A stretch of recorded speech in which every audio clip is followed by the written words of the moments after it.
Dobrý den, pane primátore, dobrý den i našim posluchačům. Dnes tady budeme mít rozhovor s panem primátorem města Prahy.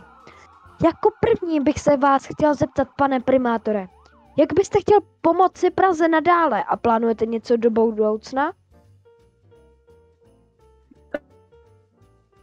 Tak Prahu chci nadále podporovat v projektech, které se v momentální chvíli vytvářejí.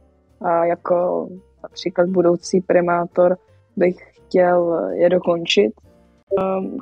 Chtěl bych se teď zaměřit více na dopravní infrastrukturu, na bezpečnost a na bydlení, což se teď v podstatě začíná velice dařit.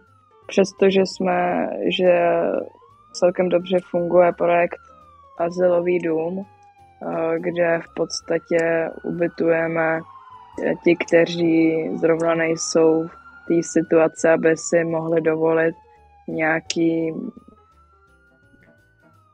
vlastní bydlení, nebo jsou prostě v situaci rozvodu a takové věci.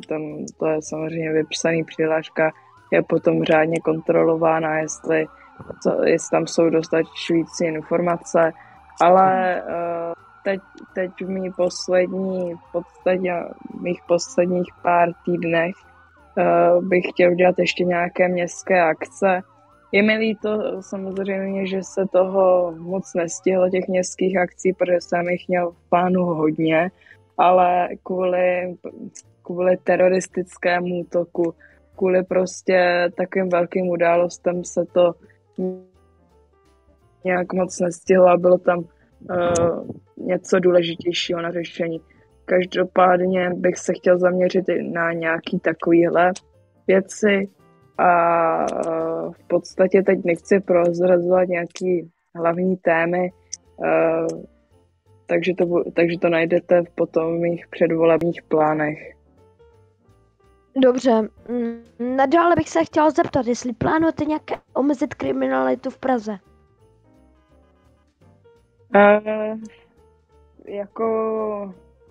My jsme to zamezili i tím, že se udělala vyhláška na zákaz nošení balistických vest. Ale chtěl bych více podpořit městskou policii, takže by se mohlo například nahromadit více strážníků, kteří by toto město ochraňovali. Samozřejmě to jako ta bezpečnost je zrovna strašně těžký projekt, který nelze zorganizovat hned a musí se to dělat hodně a taky po nějakých částech. No. Dobře. Jelikož v Praze si teď hodně povšiml dopravních nehod, chcete jim nějak více zabránit, nebo lépe řečeno chcete s tím něco dělat? Tak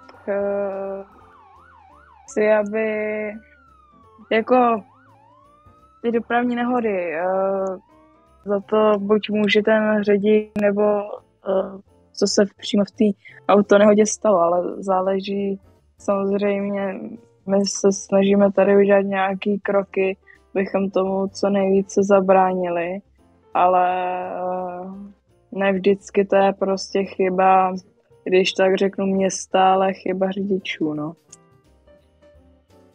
Dobře. Taky nás zajímá dle vašich kampaní, tak čeho tím chcete nejvíce docílit? Proč by lidé měli hlasovat právě pro vás?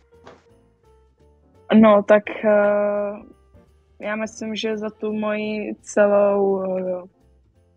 za to celé moje období, tak jsme toho stihli hodně a chceme nadále pokračovat. Já myslím, že jsem primátor, který stojí za lepší Prahou a lepší budoucností.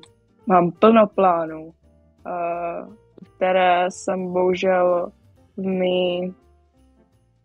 mý cestě téhle 4měsíční bohužel nestihl, nebo už nestihnu, protože na to není dostatek času, ale v příštích 4 měsících mám plný program, co bych chtěl v Praze změnit. Opravili jsme dálnice, opravili jsme Libeňský most. Zavedla se tady několik vyhlášek. Já myslím, že tady je spoustu věcí, co jsem udělal, takže chci v tom nadále pokračovat. Dobře.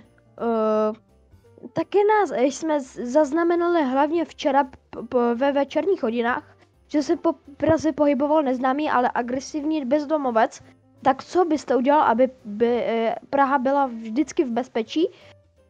I pro občany, i pro turisty? Tak tam můžeme zakomponovat to nasazení více strážníků, tím, že městskou policii jako město podpoříme ještě více.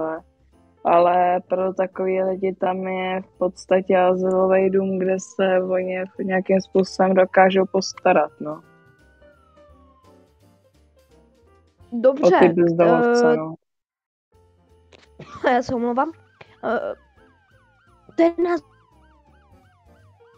za nás vše, pane primátore, děkujeme všem našim posluchačům a mějte se krásně a užívejte tyto svátky. Nashledanou. Taky děkuji za pozvání, nashledanou.